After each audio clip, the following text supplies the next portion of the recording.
Hi everyone, thank you for tuning in. It's been a while since I've done an actual review video, and as I am ending some parts of what I'm doing, I am trying to start up things that have been going well for me, and also keep going with things that have been going well. So, sorry, I kind of redundantly said that. So today I'm actually going to talk to you about Sheet Music Plus. I do have a lot more composer friends than I have had in the past. And one of the things that is difficult when you're an arranger or composer is legally finding a place to sell your arrangements or compositions. Now I'm saying legally because this is the deal.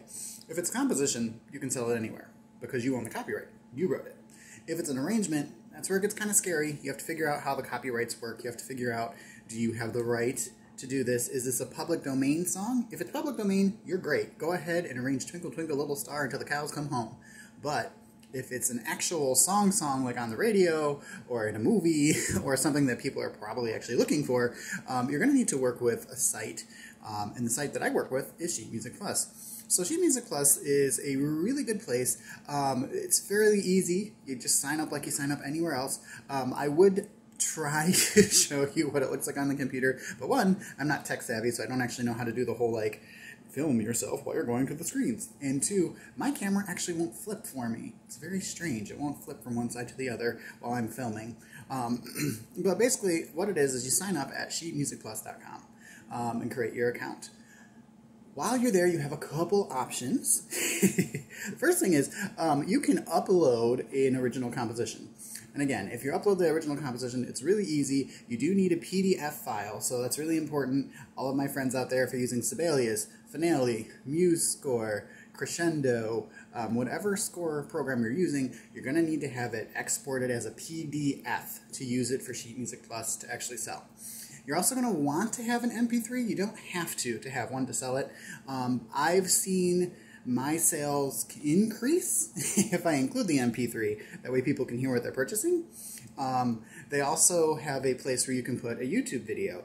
Now this is kind of a shoddy thing because some people that I know on Sheet Music Plus will like record themselves performing it. Other people like me will just take that MP3 and put it to pictures or something so you can hear the piece. It's great, kind of.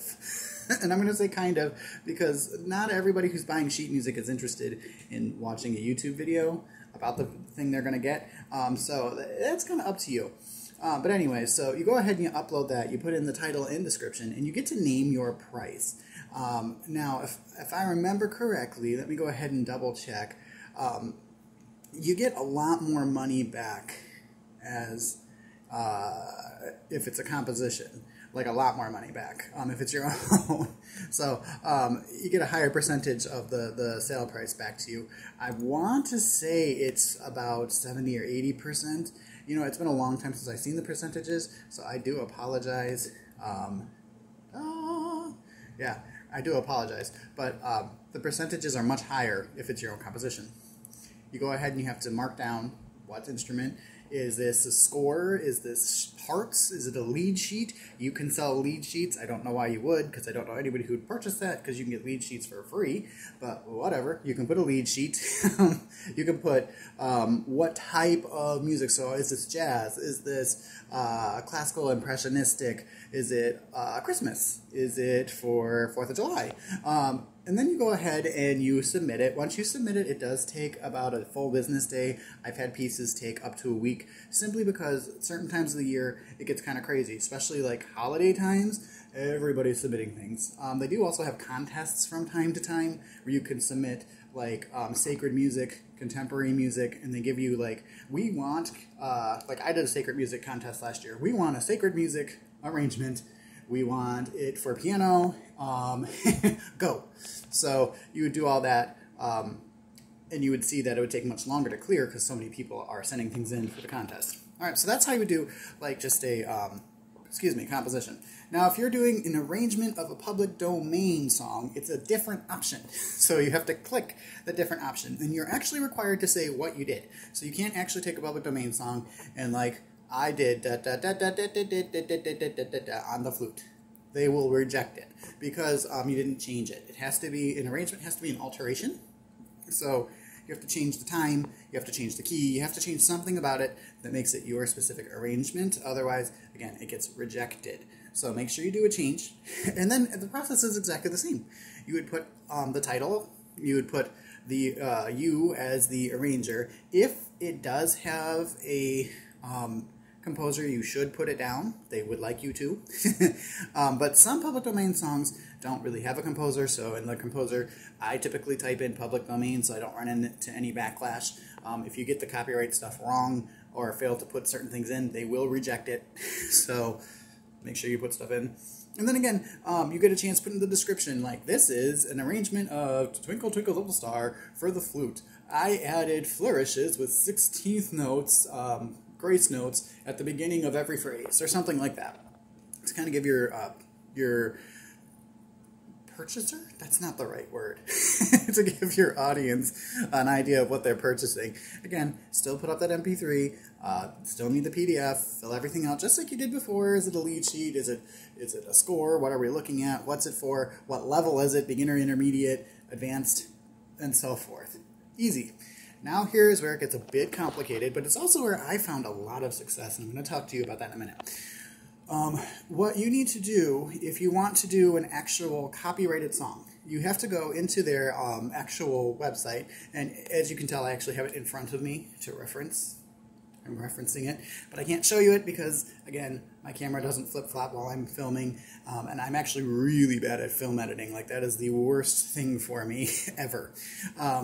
So you would go ahead into the dashboard, not the manage product, and you would click, then there's a little option that says song search, and under that you would actually type in either the name of the song, you can type in the composer. If it's a pop song, rock song, something like that, you can type in the artist, whatever, and they'll show you what's available. Not everything is available. They only have certain copyrighted song rights, which is really important to remember. They have to be able to have the copyright for you to make the arrangement to get paid for it. If you make an arrangement of a song that doesn't have the copyright, or the website doesn't have the copyright rights, you can be sued. Be careful. And that's not to say don't arrange. I love arranging. Arranging tends to be what makes is the most successful thing for me on the site. My compositions rarely ever sell, simply because people don't know the music, but they do know some of the arrangements I did. So anyway, so you type it in. For example, one of my most popular arrangements, I typed in Linus and Lucy from the Peanuts, right?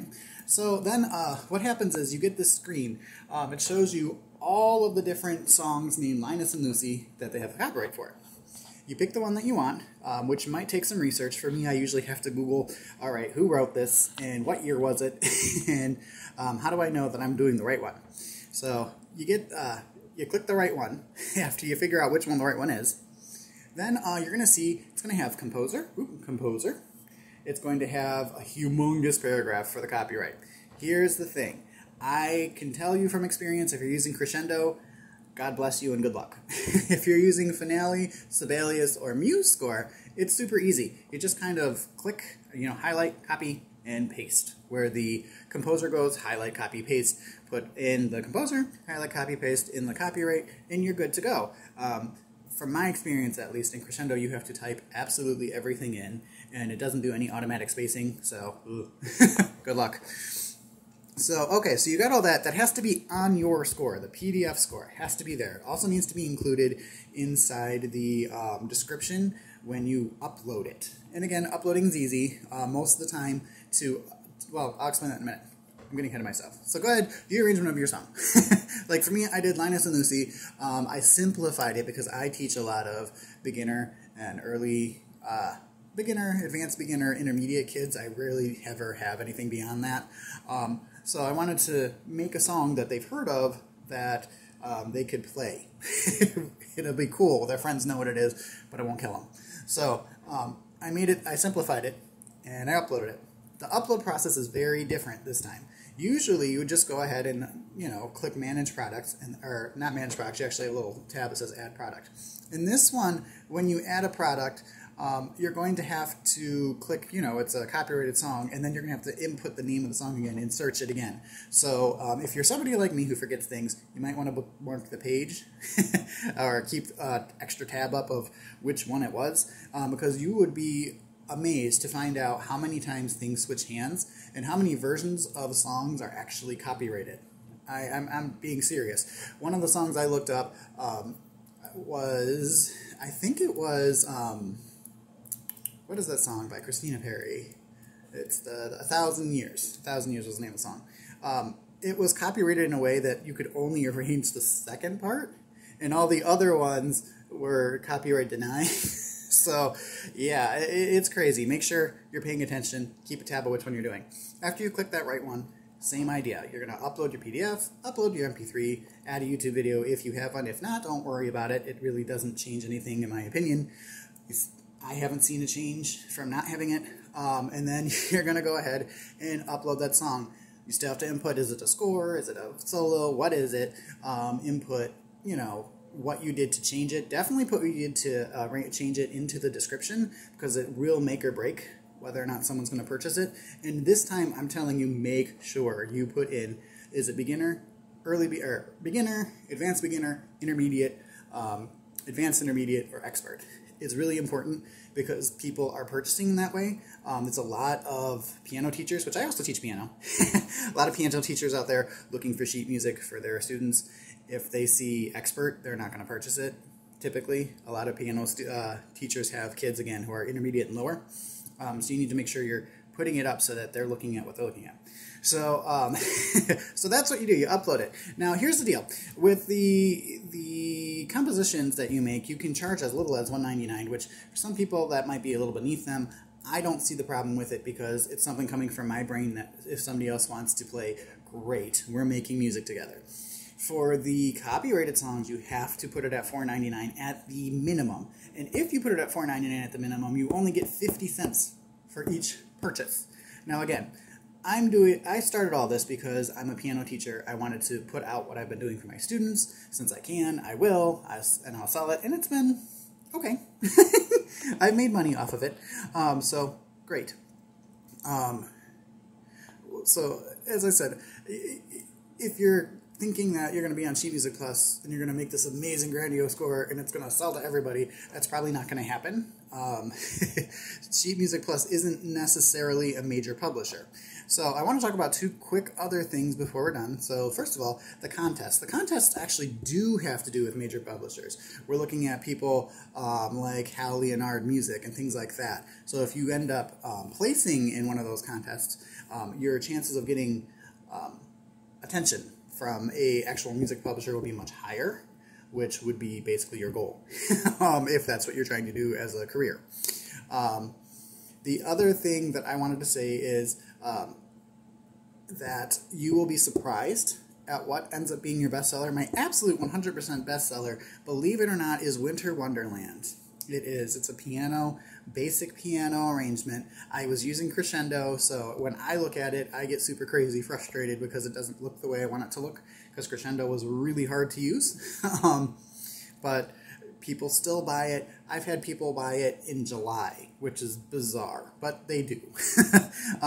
So that has been my most successful. So whatever it is you're doing, if you're thinking about selling an arrangement or selling a copyrighted song, I'd really recommend Sheet Music Plus.